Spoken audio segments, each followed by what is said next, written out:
Bring Color to Life is basically a celebration of color. Color being a metaphor for the inks and the great quality prints that Canon Pixma produces. Canon's briefing to Dentsu London was the request to reinvigorate the Canon Pixma brand in a time where most photography and image sharing takes place digitally.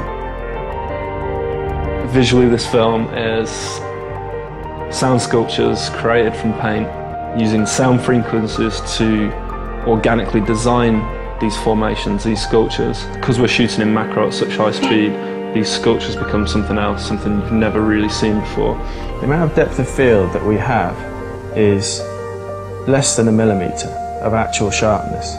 And if you've got this thing that's 4 or 5 feet in diameter, the technical challenge of getting that correct is massive, enormous. I have a huge range of colour combinations that I choose from. You know, every time you multiply up on the colours, you magnify the number of colours exponentially almost. So that's why you can then end up with generating figures that have hundreds of shades of every colour you can imagine.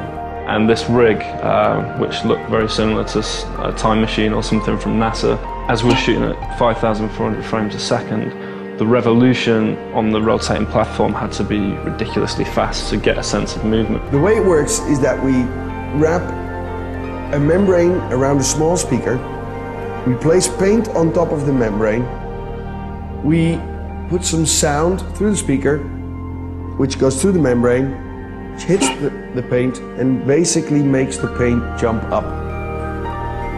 I like the abstract nature of it. You don't really have a particular scale, but it doesn't seem to be part of our real world.